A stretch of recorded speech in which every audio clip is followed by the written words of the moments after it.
Assalamu alaikum wa rahmatullahi wa barakatuh. J'espère que vous allez bien. Aujourd'hui, Inch'Allah, on va poursuivre dans l'explication des 99 noms de Dieu. Comme je vous avais dit la semaine dernière, il y a eu des hadiths qui ont réuni 99 noms dans lesquels il a été rapporté que celui qui apprend, qui connaît et qui croit en la signification des 99 noms de Dieu, alors cette personne-là aura comme rétribution le paradis. On avait commencé à expliquer les premiers qui ont été cités dans une version rapportée par At-Tirmidhi et nous avons dit que cela ne signifie pas qu'il y a 99 noms seulement. De toute manière, il y a eu plusieurs versions du hadith et dans chacune des versions, il y a certains noms qui sont différents, donc au final, ça dépasse les 100. Donc on va commencer le cours, Inch'Allah, et on va poursuivre l'explication des noms de Dieu qui ont été cités dans la version de At-Tirmidhi et après on en rajoutera encore, Inch'Allah. Donc on va commencer. Bismillahirrahmanirrahim. Alhamdulillahi rabbil alamin. Wa sallallahu wa sallam ala sayyidina Muhammadin tahil amin. Wa ala alihi wa sahbihi at-tayyibin at-tahirin. Allahumma la sahla illa ma ja'altahu sahla. Wa anta ya hayyu ya qayyum taj'alul hazna idha shi'ta sahla. Allahumma 'allimna ma jahilna wa dhakkirna ma nasina wa anfa'na bima 'allamtana wa zidna 'ilma. La louange est à Allah, le Seigneur des mondes, et que l'honneur et l'élévation en degrés soient accordés à notre maître Muhammad sallallahu alayhi wa sallam. Nous demandons à Allah de nous faire apprendre ce que nous ignorons, de nous faire nous rappeler de ce que nous avons oublié et de nous augmenter en connaissance. Et nous lui demandons de nous accorder une intention sincère, que l'on apprenne et qu'on applique par recherche de l'agrément de Dieu, lillahi ta'ala, et on demande à Allah de nous accorder le paradis. Donc la semaine dernière, on avait expliqué le nom de Dieu. On avait dit Allah, c'est un nom propre qui désigne l'être de Dieu. Et c'est un nom qui signifie qu'Allah Ta'ala a la divinité. Et la divinité Al-Uluhiyya, certains savants l'ont expliqué comme étant la capacité à faire surgir les choses du néant à l'existence. On avait vu également l'explication de Ar-Rahman et de Ar-Rahim. Et ces trois noms-là, on les trouve dans la basmala. Quand on dit avant de commencer à manger, ou avant de commencer une bonne action, ou avant qu'on sort de chez nous, quand on rentre chez nous, quand tu rentres à la maison, quand tu fais un acte en général, tu commences en disant Bismillahirrahmanirrahim. Bien sûr, tu ne récites pas cela avant de commencer un acte de mal. Si une personne commet une mauvaise action, elle va pas dire Bismillahirrahmanirrahim pour accomplir cette mauvaise action. Quand tu dis Bismillahirrahmanirrahim, toi tu recherches la baraka du nom de Dieu dans l'acte que tu vas accomplir et tu demandes la protection de Dieu et la préservation de Dieu et ainsi de suite. Donc Bismillahirrahmanirrahim a été cité 114 fois dans le Coran. Dans ce verset-là, Bismillah ar-Rahman ar-Rahim, on y trouve justement ces trois premiers noms, Allah, Ar-Rahman et Ar-Rahim. J'ai dit 114 fois dans le Coran et il y a 114 sourates. Donc il y a écrit Bismillahirrahmanirrahim au début de chaque sourate, sauf une sourate qui ne commence pas par Bismillahirrahmanirrahim. Et à l'intérieur d'une sourate, il y a écrit également Bismillahirrahmanirrahim. Donc ça fait 113 fois au début des sourates, sur les 114 sourates, et une fois à l'intérieur même d'une sourate. Donc en tout, Bismillahirrahmanirrahim est écrit 114 fois. Et il y a beaucoup de secrets dans cette parole, beaucoup de bien, beaucoup de baraka dans cette parole qu'il convient de réciter. Donc. Ar-Rahman et Ar-Rahim sont des noms qui indiquent, comme nous avions vu, la miséricorde de Dieu. Ar-Rahman, ça veut dire que Allah est miséricordieux envers les croyants et ceux qui ne sont pas croyants dans ce bas monde, mais uniquement envers les croyants dans l'au-delà. Tandis que Ar-Rahim signifie que Allah Ta'ala est miséricordieux envers les croyants dans l'au-delà. Et nous étions arrivés au nom de Dieu, Al-Malik. Il faut savoir que ces noms-là, également, sont cités dans les trois derniers versets de Surat Al-Hashr. Ceux-là et ceux qui vont suivre. Et les trois derniers versets sont particulièrement connus même par ceux qui ne connaissent pas beaucoup de sourates du Coran. Pourquoi? Parce que le prophète sallallahu alayhi wa sallam, dans un hadith, nous a fortement recommandé de les réciter matin et soir. Les trois derniers versets de Surat Al-Hashr qui sont magnifiques et qui comportent justement tous ces premiers noms que nous allons citer. Allah, Ar-Rahman, Ar-Rahim, Al-Malik, Al-Quddus, Al-Salam, Al-Mu'min, Al-Muhaymin, Al-Aziz, Al-Jabbar, Al-Mutakabbir, Al-Khaliq, Al-Bari et Al-Musawwir. Tous les 14 premiers noms sont cités dans ces trois versets qui font environ une demi-page, donc à la fin de cette sourate. Le prophète sallallahu alayhi wa sallam a dit que lorsque le temps du Maghrib entre, si tu récites trois fois, A'udhu billahi as-sami' al-alim minash shaytanir rajim. Tu dis cette phrase trois fois. A'udhu billahi as-sami' al-alim minash shaytanir rajim. A'udhu billahi as-sami' al-alim minash shaytanir rajim. A'udhu billahi as-sami' al-alim minash shaytanir rajim. Et après tu récites les trois derniers versets de Surat Al-Hashr qui sont Huwallahu alladhi la ilaha illa hu, alimul ghaybi wash-shahadati huwa ar-rahmanur rahim. هو الله الذي لا إله إلا هو الملك القدوس السلام المؤمن المهيمن العزيز الجبار المتكبر سبحان الله عما يشركون هو الله الخالق البارئ المصور له الأسماء الحسنى يسبح له ما في السماوات والأرض وهو العزيز الحكيم. Donc ces trois versets, celui qui les récite après avoir récité trois fois أعوذ بالله السميع العليم من الشيطان الرجيم, Allah Ta'ala fait que 70 000 anges font des invocations pour lui, demandent pardon à Allah pour lui, yastaghfiruna lahu. Donc ils demandent à Allah qu'il lui pardonne, et ce jusqu'au matin. Quand le soleil se couche, si tu récites ces paroles-là, on vient de voir que c'est pas très long, c'est très court. Celui qui les récite, ces trois versets, alors Allah Ta'ala fait que 70 000 anges invoquent Allah en faveur de cette personne, jusqu'au matin.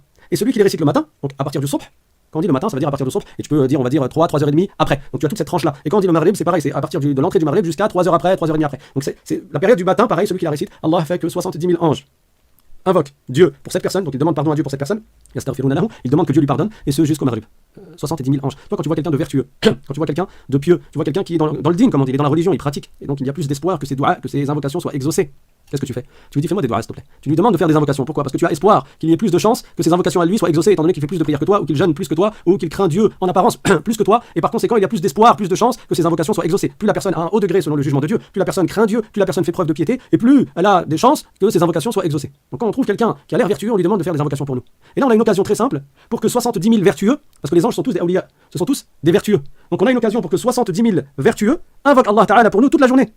Et également, on a, pour celui qui récite la nuit, on a la possibilité pour que 70 000 anges invoquent Allah Ta'ala en notre faveur jusqu'au matin. 70 000 vertueux. Les anges ne sont ni des mâles ni des femelles, Inch'Allah on parlera d'eux en détail ultérieurement, mais ce sont des créatures vertueuses qui ont été créées à partir de lumière, et Allah dit à leur sujet dans le Coran, La ya'souna Allah ma amarahum wa yaf'aluna ma yu'marun. C'est-à-dire qu'ils ne désobéissent jamais à Allah en ce qu'il leur ordonne, et ils font tout ce que Allah Ta'ala leur ordonne. Donc, tous les noms de Dieu que nous allons citer maintenant, les 14 premiers, ils sont dans les 3 derniers versets de Surat Al-Hashr. Donc je vais essayer de prendre l'habitude de mettre à chaque fois un verset du Coran ou une preuve du hadith pour citer, qui indique les noms de Dieu qui sont cités dans les versets en question. Mais là, pour les 14 premiers, comme ils sont dans les 3 derniers versets de Surat Al-Hashr, j'ai pas écrit à chaque fois le verset en question, ils sont tous dans les 3 mêmes versets. Très bien. Donc nous étions arrivés au nom de Dieu Al-Malik. Et je n'ai pas dit Malik. Malik, c'est un prénom que l'on peut utiliser pour un homme, et c'est d'ailleurs également le nom d'un ange. Malik, c'est l'ange gardien de l'enfer, l'ange Malik. Là, le nom de Dieu, c'est Al-Malik, donc il n'y a pas de prolongation au niveau du mime. Qu'est-ce que veut dire Al-Malik? Ça veut dire que Allah est attribué d'une souveraineté parfaite. Et sa souveraineté est éternelle. Elle est exempte de début et exempte de fin. Donc c'est une souveraineté qui n'a pas de début, qui n'a pas de fin, qui ne dépend pas du temps, qui n'est pas assujettie au temps. Et la souveraineté que Dieu accorde à l'esclave dans ce bas monde, elle est créée et elle s'anéantit. Elle est créée, donc elle entre en existence, c'est Dieu qui l'a fait entrer en existence, qui lui donne un commencement, et c'est Dieu qui lui donne une fin. Et c'est pour cela qu'on dit que la souveraineté qui ne s'anéantit pas est la souveraineté de Dieu. Et c'est ça le sens du verset. Kullu shay'in halikun illa wajhah, dans Surat Al-Qasas. Kullu shay'in halikun illa wajhah. L'imam Al-Bukhari, radiyallahu anhu, a expliqué ce verset en disant que toute chose va être anéantie, sauf la souveraineté de Dieu. Donc il a expliqué le wajh de Dieu ici par la souveraineté. On a vu dans les cours précédents que dans des versets du Coran et dans certains hadiths du prophète sallallahu alayhi wa sallam, on peut trouver le mot wajh attribué à Dieu, tout comme on peut trouver le mot yad, tout comme on peut trouver le mot ayn, mais en aucun cas il ne s'agit là de partie du corps.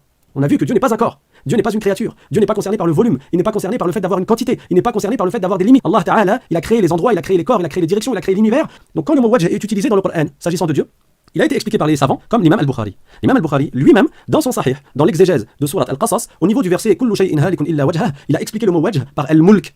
Il a dit, ça veut dire que toute chose va être anéantie, sauf la souveraineté de Dieu. Il n'a pas dit sauf la face de Dieu, sauf le visage de Dieu, comme on peut voir dans certaines fausses traductions, malheureusement. Parce que Dieu n'est pas concerné par le fait d'avoir un visage ou par le fait d'avoir un organe. Ça, on l'a déjà dit, on le dit maintenant, et on le répétera encore, bien sûr. Pourquoi? Parce que malheureusement, nous vivons à une époque où beaucoup de gens sont tombés dans l'assimilationnisme, l'anthropomorphisme, et ils se sont mis à attribuer à Dieu des associés, attribuer à Dieu des similitudes avec ces créatures, tout en se réclamant de l'islam. Ces gens-là se réclament de l'islam, mais ils ont une croyance qui est totalement opposée à la croyance du tawhid, qui est la croyance en l'unicité de Dieu. Donc Dieu est El-Malik, c'est-à-dire qu'il a une souveraineté qui est parfaite, qui est éternelle, qui n'a pas de début et qui n'a pas de fin. Et nous, nos souverainetés à nous, elles sont éphémères. Tu peux réfléchir à n'importe quel roi, n'importe quel gouverneur, n'importe quel gouverneur, n'importe quel dirigeant, ils sont tous éphémères. Leur vie, elle a un début, elle a une fin. Leur présidence, elle dure quelques années. Ou même ceux qui ont gouverné plus longtemps et qui ont gouverné les plus grandes régions. Il y en a eu dans le passé. Que ce soit des gens de bien ou des gens mauvais. Tous, qu'est-ce qui leur est arrivé à la fin? Ils sont morts. Est-ce qu'on a entendu parler d'un homme qui a dirigé, qui a gouverné le monde et qui est encore vivant? Non. Même les plus grands gouverneurs. On entend souvent parler de Pharaon, dans le Coran notamment, Pharaon, qui était un grand tyran en Égypte qui a voulu tuer le prophète Moïse, le prophète Moussa alayhi salam, ainsi que son peuple. Pharaon, certains ont dit qu'il a vécu 400 ans.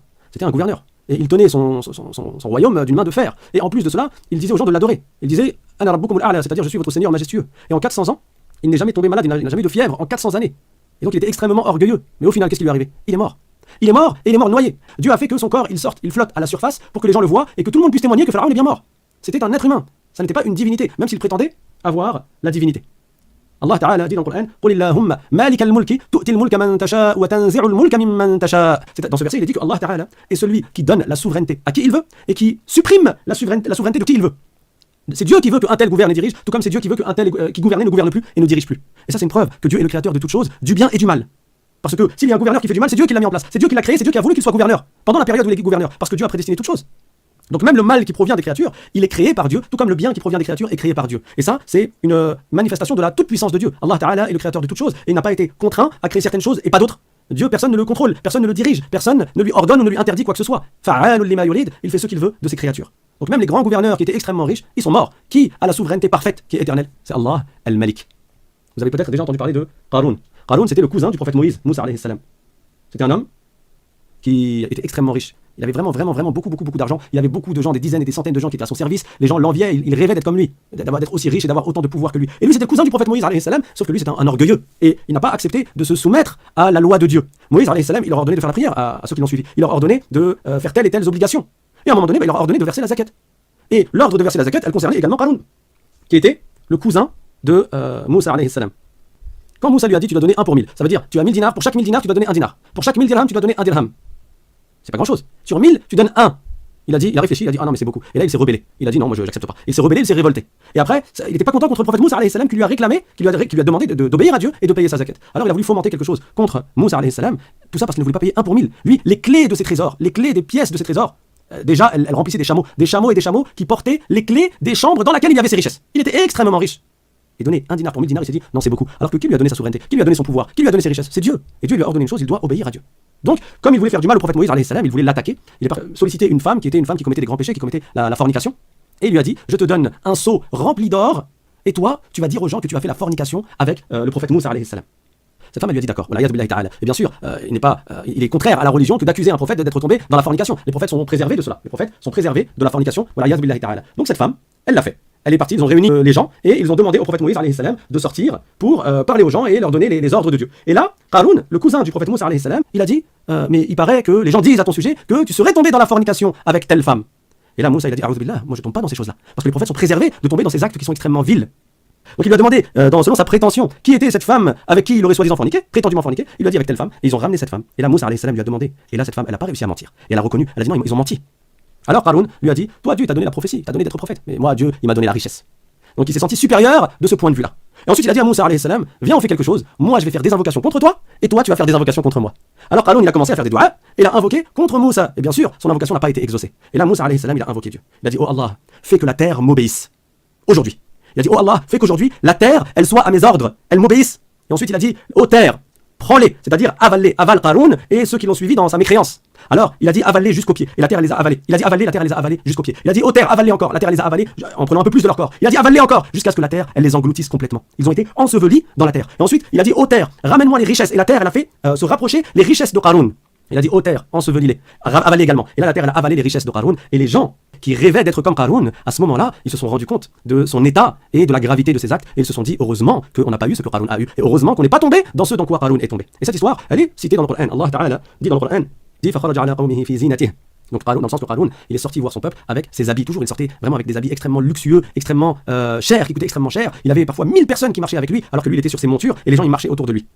قال الذين يريدون الحياة الدنيا يا ليت لنا مثل ما أوتي قارون إنه لذو حظ عظيم. Donc ceux qui voulaient cette vie d'ici-bas, ceux qui voulaient les richesses de ce bas monde, ils disaient يا ليت لنا مثل ما أوتي قارون. Si seulement nous avions pu posséder ce que possède Haroun, comme richesse, comme gloire, comme souveraineté. إنه لذو حظ عظيم. C'est quelqu'un qui a beaucoup de chance. وقال الذين أوتوا العلم ويلكم ثواب الله خير لمن آمن وعمل صالحا ولا يلقاها إلا الصابرون. Mais par contre, ceux qui ont acquis la science, ceux qui ont acquis la connaissance, ces gens-là, ils leur répondaient malheur à vous. La récompense de Dieu est meilleure que ce qui lui a été donné à lui. La récompense de Dieu pour celui qui a eu la foi en Dieu et qui a fait des bonnes actions, elle est meilleure. Et qui obtient cette récompense? C'est-à-dire, et n'obtient cette récompense-là, cette rétribution merveilleuse, que ceux qui font preuve de patience. La patience, elle te fait mériter énormément de récompenses, comme on a pu le voir dans le cours de samedi dernier. Ensuite, Dieu dit dans le Coran, فخسفنا به وبداره الأرض فما كان له من فئة ينصرونه من دون الله c'est-à-dire que il a donc été englouti lui et sa demeure dans la terre, et au final il n'a eu personne qui le soutienne, il n'a pas eu quelqu'un qui le protège du châtiment de Dieu. Donc parmi les noms de Dieu, on a dit il y a El-Malik, c'est-à-dire celui qui a la souveraineté sur toute chose. On a vu un exemple de quelqu'un qui avait beaucoup de richesses, beaucoup de gloire dans ce bas monde, qui était Haroun. Et où est-ce qu'il est au final? Il a été englouti par la terre, ça il est mort.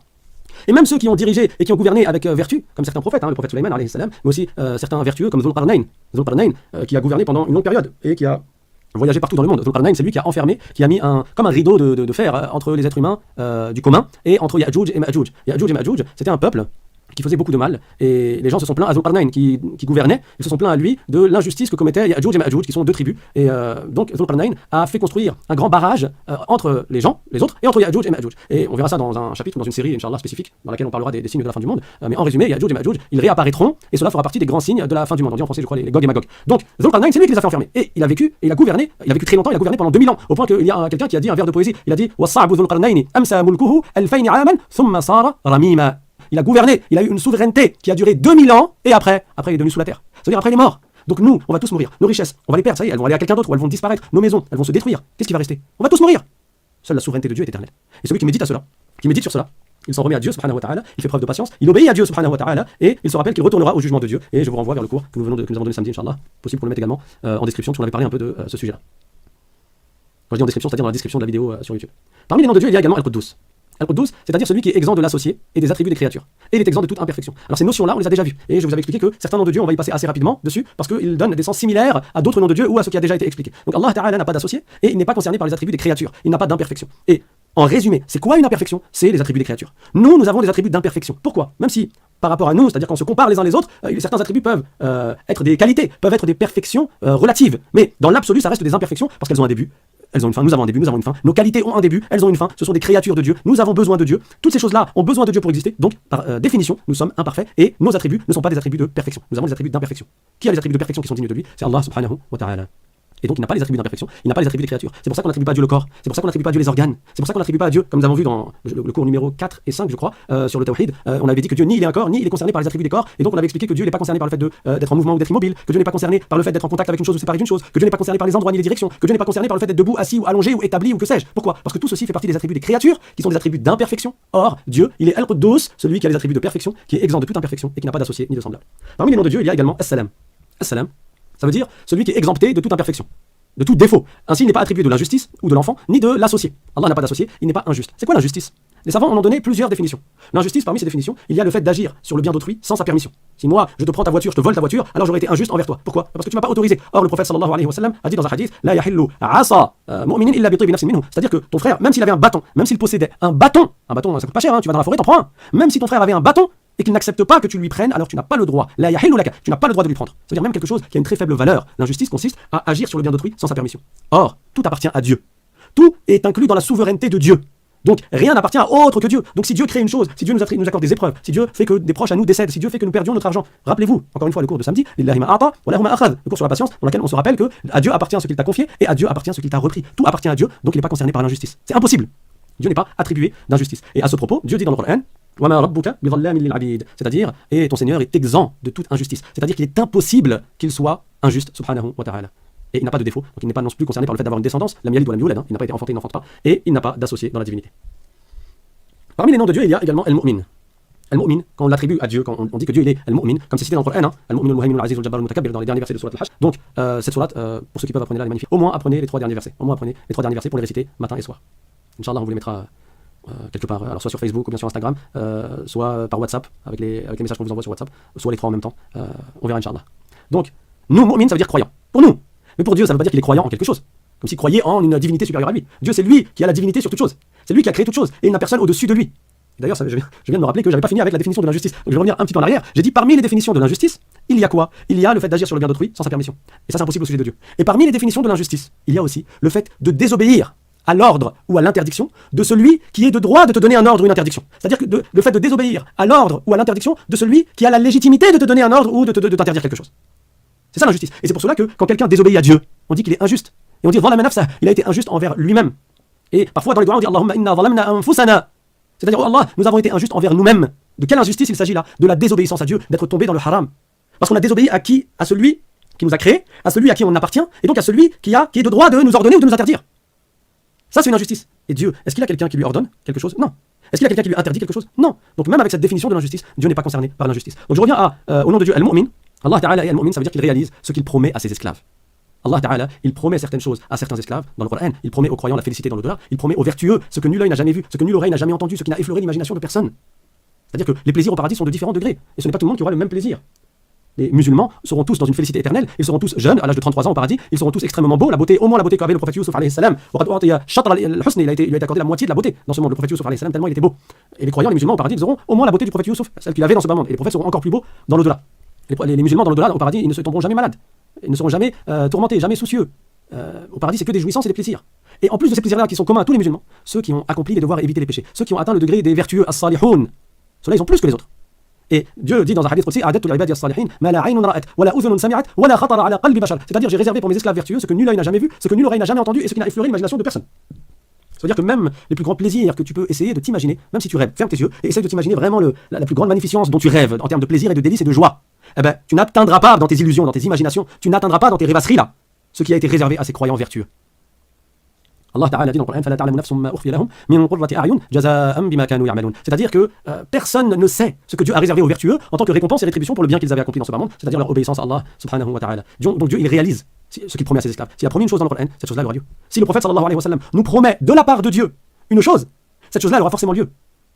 Parce que Allah Ta'ala n'est pas concerné par le mensonge. Et s'il promet une chose, cette chose-là elle sera réalisée bi'iznillahi subhanahu wa ta'ala. Parfois c'est le prophète sallallahu alayhi wa sallam qui a annoncé des choses. Il les annonçait pas de sa tête. Quand il a vu la famille de Ammar ibn Yasir qui était en train de souffrir parce qu'il se faisait torturer par les associateurs. Et si là on voit qu'on subit des injustices, rappelez-vous qu'avant nous il y a des gens qui ont subi des injustices encore plus graves. Ils se faisaient torturer. Ils étaient attachés à des poteaux sous la chaleur du soleil et ils étaient torturés. On leur demandait de quitter l'islam. C'était ça ce qu'on leur demandait. C'est-à-dire qu'on leur demandait d'insulter le prophète Mohammed. Et eux ils allaient jusqu'à mourir et ils n'insultaient pas le prophète Mohammed sallallahu alayhi wa sallam. Ils allaient jusqu'à mourir et ils ne délaissaient pas leur foi et ils refusaient même de dire avec leur langue ce que leur cœur refusait. Ce qu'ils n'acceptaient pas avec leur cœur. On leur demandait de faire l'éloge de Allah et Al-Uzza, les idoles des mécréants, des associateurs. Ils refusaient. Et les parents de Ammar ibn Yasir, ils se sont fait tuer pour cela. Et la première femme martyre à l'époque du prophète Mohammed sallallahu alayhi wa sallam, il y en a eu d'autres dans les communautés antérieures, les musulmans qui ont suivi les prophètes antérieurs. Parmi eux, il y a eu des martyrs. Comme Asya, la femme de Pharaon, elle s'est fait tuer par Pharaon. Asya, radiyallahu anha, qui est une des 4 meilleures femmes du monde. Ils lui ont attaché les mains avec des cordes, ils lui ont attaché les pieds et tiré sous la chaleur du soleil aussi. Et ils l'ont fait souffrir jusqu'à ce qu'elle meure. Quand ils ont su qu'elle était musulmane, quand ils ont su qu'elle croyait en Dieu et qu'elle croyait au prophète Moussa alayhi salam, Pharaon il a fait tuer sa femme, Asya. Et la coiffeuse de la fille de Pharaon, elle aussi elle est morte martyre. Et il y en a eu beaucoup d'autres dans le passé. Les compagnons un jour ils sont partis voir le prophète sallallahu alayhi wa sallam et ils lui ont demandé de faire des doigts, ils ont dit on supporte plus. Et ce hadith d'ailleurs il est dans Riyad al-Salihin. Bon, on l'a pas cité samedi et probablement que on va passer à un autre chapitre samedi prochain, mais c'est un hadith qui est très beau et qui est très riche de sens dans lequel les compagnons sont partis voir le prophète sallallahu alayhi wa sallam. Et ils lui ont dit ils ont demandé des doigts, ils lui ont dit qu'ils ne supportaient pas toute la nuisance qu'ils subissent de la part des mécréants, de la part des associateurs. Alors le prophète sallallahu alayhi wa sallam, il leur a répondu. Il leur a dit avant vous, il y a des gens, on les mettait dans la terre. C'est-à-dire qu'on creusait la terre, on creusait un trou dans la terre et on laissait leur tête à l'extérieur de la terre. Et on leur disait quitte l'islam. On les recouvrait de la terre, c'est-à-dire jusqu'au niveau du cou, de l'épaule, et on leur disait quitte l'islam. Eux ils étaient bloqués sous la terre. On leur disait quitte l'islam, ils quittaient pas l'islam. Et là le prophète il parle des communautés antérieures, c'est-à-dire avant l'époque du prophète Mohammed sallallahu alayhi wa sallam, ceux qui ont suivi les prophètes précédents, parce que tous les prophètes étaient musulmans. Et comme ils refusaient de quitter l'islam, on les sciait, les mécréants ils les sciaient, ils prenaient des scies et ils leur coupaient la tête en deux. Et avec cette souffrance-là et cette torture-là, ils ne quittaient pas l'islam. Le prophète a dit ça à ses compagnons pour leur dire patientez face à ces injustices. Et après il leur a dit Allah Ta'ala, il va faire manifester cette religion. Walakinnakum tastajilun, mais vous vous précipitez. Donc patientez face aux injustices. Patientons face aux injustices. Et Inch'Allah Ta'ala, si dans ce bas monde on est éprouvé, dans tous les cas on aura la victoire dans l'au-delà. Même si en apparence dans ce bas monde on est éprouvé jusqu'à la mort, dans tous les cas, la réussite et la vraie réussite, c'est celle de l'au-delà. Rappelons-nous toujours la parole du prophète sallallahu alayhi wa sallam qu'il a dit à Omar Mali walid dunya wa mali dunya wa mali ma ana fiha illa karakibin istadalla tahta shajara wala budda huwa mufariquha. C'est-à-dire je ne suis dans ce bas monde que comme un voyageur qui s'arrête sous un arbre et qui va quitter cet arbre. Et il lui a dit également n'es-tu pas content Omar que ces gens-là, même les gouverneurs Khosroès, César, les empereurs romains et perses qui n'étaient pas croyants en Dieu, il lui a dit, et qui ne croyaient pas au prophète sallallahu alayhi wa sallam, il lui a dit n'es-tu pas content que Dieu leur a donné le bas monde, mais Dieu nous a donné l'au-delà, Dieu nous a réservé l'au-delà. Et donc j'en reviens à la félicité qui est au paradis. Elle est de différentes sortes. Il y a les musulmans du commun qui auront tous une félicité, et il y a les musulmans vertueux qui auront ce que nul œil n'a jamais vu, ce que nulle oreille n'a jamais entendu, et ce qui n'a effleuré l'imagination de personne. Bien entendu, pour atteindre ces hauts degrés, comme je le dis dans le Coran, c'est-à-dire, et n'obtiendront cette rétribution et cette récompense que ceux qui s'arment de patience, que ceux qui font preuve de patience. Et je vous rappelle, la patience est de 3 sortes. Patienter dans les obligations, dans l'accomplissement de ce que Dieu nous a ordonné. Patienter dans le fait d'éviter ce que Dieu nous a interdit. Et patienter face aux épreuves. Et oui, nous voyons bien que nous sommes éprouvés en cette période et en cette époque, que Dieu nous accorde beaucoup de patience, que Dieu renforce notre foi et notre crainte vis-à-vis de Dieu, et que Dieu fasse que nous nous armions de patience afin d'atteindre dans l'au-delà les hauts degrés. Je vais laisser place à quelques questions, Inch'Allah, et on poursuivra dans le cours plus tard. Walhamdulillahi Rabbil Alamin, donc lundi prochain. Walhamdulillahi Rabbil Alamin, wa sallallahu wa sallam ala sayyidina Muhammad wa ala alihi wa sahbihi at-tayyibin at-tahirin. Donc si quelqu'un a des questions. Alors on me demande, il y aura combien de degrés au paradis? Je sais qu'il y a un hadith dans lequel il est dit que certaines personnes auront au paradis 100 degrés. Entre un degré et un autre, il y a comme entre la terre et le ciel. Maintenant, combien de degrés il y a au paradis? Je ne sais pas. Le paradis, il est des milliers de fois plus grand que la terre. Déjà, les cieux sont beaucoup plus grands que la terre. Et le paradis est beaucoup plus grand que les cieux. Donc pour ceux qui ne voyaient pas bien le texte, même si on n'a pas lu beaucoup de lignes, peut-être que dans la rediffusion de la vidéo, parce que vous avez accès à la vidéo toujours sur la chaîne YouTube, Inch'Allah, j'espère qu'elle ne sera pas floue. Alors il y a une question, assalamu alaikum, est-il possible de faire une série de cours sur les prophètes? Oui, c'est possible. Mais est-ce que vous allez suivre? Il y a déjà 3 cours par semaine. Est-ce que vous allez être, vous, régulier? Ça me rappelle l'histoire de... Comment il s'appelle? At-Tabari, radiyallahu anhu. Il a dit à ses élèves, il leur a dit, si vous voulez... Lui, c'est un grand savant, l'imam At-Tabari, radiyallahu anhu. Il leur a dit, si vous voulez, je vous dicte l'histoire de l'humanité depuis Adam alayhi salam jusqu'à notre époque, et chaque information que je vous donne, chaque anecdote, chaque histoire, je vous la raconte avec la chaîne de transmission. Depuis Adam alayhi salam jusqu'à son époque. Lui, c'était l'imam At-Tabari, radiyallahu anhu, donc un savant de la communauté du prophète Mohammed sallallahu alayhi wa sallam. Alors ses compagnons, ils lui ont demandé, ses élèves, ils lui ont dit, mais ça va prendre combien de pages tout ça? Si tu veux nous dicter l'histoire de l'humanité, ça va prendre combien de pages? Non, il leur a dit à peu près 20 000 feuilles. À peu près 20 000 feuilles. Alors ils lui ont dit, non, mais c'est beaucoup, 20 000 feuilles, on va mourir et on n'aura pas fini. On sera mort et tu n'auras pas fini de nous raconter l'histoire de l'humanité jusqu'à notre époque. Alors que ça, c'est ce qu'il avait dans son cœur, l'imam At-Tabari. C'est-à-dire qu'il avait toutes ces connaissances-là, lui, il les avait acquises, il les avait apprises, il les avait mémorisées, il les avait dans son cœur, et il avait en plus les chaînes de transmission de chaque anecdote. Alors il a dit quoi? Il a dit, c'est-à-dire, oh là là, aujourd'hui, les motivations, elles sont mortes. C'est-à-dire, les gens, ils sont plus motivés comme avant. Et At-Tabari, il était là il y a des centaines d'années. Alors que dire de nous aujourd'hui, quand tu mets une petite vidéo avec une information religieuse qui dure 5 minutes des fois, et tu vois que les gens ils ont la flemme de la regarder, ils n'ont pas la flemme de regarder des films ou des séries qui durent des heures, mais dès qu'il s'agit de se concentrer pour écouter des informations religieuses, c'est possible que ça n'ait pas la même ardeur et la même motivation, et on se retrouve à essayer de... Déjà là, il y a une personne parmi les administrateurs de la chaîne qui m'a signalé que là on en est au 6e cours, au 7e cours sur la croyance, et qui m'a dit peut-être qu'il ne faudrait pas faire beaucoup de cours, mais terminer la série au bout d'une dizaine de cours, parce que sinon les gens ils vont pas suivre, et ça va être beaucoup pour eux, et ils risquent de ressentir comme une fainéantise à persévérer dans l'écoute des leçons. Alors que c'est des leçons sur la croyance, et c'est quoi quelques dizaines de cours? L'imam Nawawi, radiyallahu anhu, quand il prenait des cours, il prenait 12 cours par jour. 12 cours par jour, 12 leçons différentes par jour. Et donc au final, At-Tabari, pour revenir à son histoire, du fait que ses élèves étaient feignants, c'est pas par rapport à nous, c'est feignant par rapport à At-Tabari, du fait que lui, il a dit, oh là là, vous êtes démotivé à ce point-là, votre motivation elle est morte, finalement il aura fait un résumé de l'histoire. Et ce résumé s'appelle Tarikh At-Tabari. Et Tarikh At-Tabari, c'est un résumé qui fait de gros volumes, donc des centaines et des centaines de pages. S'il est vraiment concocté, donc compact, il fait 5 volumes de plusieurs centaines de pages. 5 volumes de plusieurs centaines de pages, et ça c'est le résumé qu'il a fait du fameux Tarikh qu'il voulait faire à l'origine. Donc, est-ce qu'on fait une série sur les prophètes? Inch'Allah, peut-être, là, comme on a commencé 3 séries, et le but aussi, c'est que chacun puisse profiter. Je ne pense pas faire un 4e cours dans la semaine, mais probablement, lorsqu'on va finir les 3 séries, ou qu'on va en finir une, peut-être là, on pourra aborder. Il y a encore beaucoup, si on est, comment dire, Inch'Allah, si Allah Ta'ala nous accorde de vivre, si Allah nous accorde la motivation, à nous et à vous, nous tous, et si Allah Ta'ala nous accorde la persévérance, Inch'Allah Ta'ala, il y a encore beaucoup de sujets à voir. Pas que les histoires des prophètes, il y a aussi d'autres sujets dans la religion qui sont très importants et qui sont très vastes. On a parlé tout à l'heure des signes de la fin du monde, pourquoi pas également en parler, et dans une autre série, Inch'Allah, à l'occasion, mais chaque chose en son temps, avec des petites pierres on peut faire des montagnes. Donc si on persévère à écouter chaque cours et qu'on le révise, Inch'Allah on acquiert beaucoup de connaissances. Mais si on fait preuve, comme j'ai dit, de fainéantise et un coup on est là, un coup on n'est pas là, un coup on assiste, un coup on n'assiste pas, et après on a la flemme d'assister parce que là vous avez la chance de pouvoir profiter des cours qui sont enregistrés en fait sur la chaîne. À l'époque, nous quand on prenait un cours, si tu le loupes, tu l'as loupé, hein. Ça n'existait pas YouTube quand on prenait des cours. On enregistrait avec des cassettes audio et après on recopiait les cassettes audio sur des Walkman. Pas parmi vous, il y en a qui savent peut-être même pas ce que c'est qu'un Walkman, en tout cas qui n'en ont jamais vu. Nous on enregistrait qu'on assistait à un cours avec des Walkman sur des cassettes audio et quand la cassette arrivait au bout, on se dépêchait de tourner la cassette pour ne rien perdre de ce que le cheikh disait, de ce que l'enseignant disait. Après on appuyait sur record et après on essayait de recopier pour ne pas perdre ces informations, de recopier tout ça sur des cahiers et ça prenait des heures et des heures. Là vous pouvez réécouter un cours en avance rapide, vous mettez sur YouTube vitesse x2 et vous l'écoutez quand vous êtes en voiture, vous l'écoutez quand vous êtes dans le RER avec des écouteurs. Donc les facilités, l'opportunité pour réviser la science de la religion, écouter la science de la religion, apprendre la science de la religion, vous n'imaginez pas à quel point elles vous sont facilitées maintenant par rapport à avant. Avant déjà de notre époque, et je dis, et que dire avant de l'époque d'avant? Imam Shafi'i radiyallahu anhu, il n'avait pas assez d'argent pour avoir des cahiers. Donc il allait récupérer des os d'animaux qui ont été égorgés pour être mangés, il les rinçait, ces os là, et il écrivait dessus. Imam Shafi'i écrivait sur des épaules de chameau. Il écrivait sur des os. Nous on a des ordinateurs, on a des tablettes, on a des téléphones, tu as tout, tu as ton cahier, tu as des cahiers de toutes les couleurs, ils coûtent 1 euro. Tu as YouTube pour réviser, tu as le texte dans la description de YouTube. Que veux-tu, qu'est-ce qu'on veut de plus? Tout est sur un plateau. Mais plus c'est sur un plateau et plus on a l'impression qu'on en fait moins. Tout comme pour les adorations, par exemple la nuit, pour faire la prière de nuit, c'est très facile pour nous. On a la lumière, dès qu'on se réveille la nuit, on peut allumer la lumière, on a de l'eau chaude juste à côté dans la maison. Dans le passé, quand les gens allaient aux toilettes, ils n'avaient pas de toilettes dans leur maison. Ils sortaient dehors, dans la nuit, il n'y avait pas de lumière. Après ils sortaient dehors pour aller faire le wudu, l'eau était froide. Et malgré ça, tu trouvais que ces gens-là faisaient beaucoup plus d'adoration que nous faisons à notre époque. Et ça c'est pourquoi c'est-à-dire les motivations elles sont mortes aujourd'hui. Si déjà à l'époque de At-Tabari, radiyallahu anhu, il a dit les motivations sont mortes, mais que dire de nous à notre époque? Quand on mettait play, quand on enregistrait là, et qu'après on réécoutait les cours, quand on mettait play pour réécrire le cours, pour l'avoir sur des feuilles, sur des cahiers, pour pouvoir les réviser, pour apprendre par cœur les versets du Coran, les hadiths, des fois t'appuies sur play et juste à côté il y a le bouton record. Et sans faire exprès t'appuyais sur record et du coup ça effaçait une partie de la phrase et t'étais dégoûté parce que tu n'avais pas moyen de récupérer ça, c'était effacé, c'est fini. Toi tu as accès au cours quand tu veux, matin, midi, soir, toute la semaine. Donc c'est pour ça qu'après on cassait, derrière il y avait des petits carrés et il fallait les casser en fait pour que l'option record elle ne marche plus, elle ne fonctionne plus. Bref, c'était tout un système pour accéder à la science et pour pouvoir profiter de la science. Donc là, si on a la chance d'avoir 3 cours dans la semaine, rappelez-vous l'histoire de Jabir ibn Abdullah al-Ansari. Jabir ibn Abdullah al-Ansari radiyallahu anhu. Il a voyagé une distance d'1 mois, donc il était à Médine, il est parti jusqu'en Égypte pour écouter un compagnon parler d'un hadith. Alors je sais que là j'ai un peu dépassé sur le timing, mais bon, Inch'Allah que ce soit profitable. Donc pour écouter un compagnon lui rapporter un hadith du prophète sallallahu alayhi wa sallam, un seul hadith, il a voyagé pendant 1 mois. Et après être arrivé là-bas, il a fait demi-tour. Il lui a dit t'as vraiment entendu ce hadith du prophète? Il a dit oui, je te confirme. Il a dit merci, au revoir. Il a fait demi-tour. À l'époque, les voyages, t'as d'autres chameaux, t'étais pas dans la voiture avec l'air conditionné climatisé, t'ouvres la fenêtre quand tu veux, tu la refermes quand t'as froid, tu mets le chauffage. Non, c'était à d'autres chameaux. Tu t'arrêtes la nuit, y a pas un Formule 1 ou y a pas de station essence, t'achètes pas une boisson énergisante pour continuer ta route. C'était beaucoup plus difficile le voyage à l'époque. Le prophète sallallahu alayhi wa sallam a dit as-safaru qit'atun min al-'adhab. C'est un supplice le voyage. À l'époque, c'était beaucoup plus un supplice que maintenant. Et malgré ça, il a fait tout ce voyage, donc 1 mois aller, 1 mois retour, pour écouter un hadith et avoir une chaîne de transmission plus courte, parce qu'il le connaissait le hadith, mais il voulait l'entendre de celui qui l'a entendu du prophète sallallahu alayhi wa sallam. Alors que dire des efforts que nous devons fournir, alors que tout est à portée de notre main. Donc je vous incite fortement à faire preuve de persévérance, non seulement dans l'écoute des cours de religion, mais également dans la révision, dans l'apprentissage. Le prophète sallallahu alayhi wa sallam a dit ballighu anni walau aya, transmettez de moi ne serait-ce qu'une aya. Donc, Inch'Allah, que l'on persévère, et Inch'Allah, que Dieu nous accorde la sincérité, la persévérance, l'endurance, et avec ça, et si Dieu nous accorde encore de vivre, on pourra poursuivre dans d'autres sujets. Mais sachez que là, on est en train de voir les plus importants des sujets. Le lundi, le tawhid, il n'y a pas plus important. Et le jeudi, la purification et la prière, c'est ce qu'il y a de plus important après le tawhid. La prière, c'est la plus importante des obligations après le tawhid. Donc, je vais m'arrêter là, Inch'Allah. Barakallahu fikum, walhamdulillahi rabbil alamin, wa sallallahu wa sallam ala sayyidina Muhammad, wa ala alihi wa sahbihi at-tayyibin at-tahirin. Je vous donne rendez-vous jeudi. Subhana rabbika rabbil izzati amma yasifun, wa salamun ala al-mursalin, walhamdulillahi rabbil alamin, wassalamu alaykum wa rahmatullahi wa barakatuh.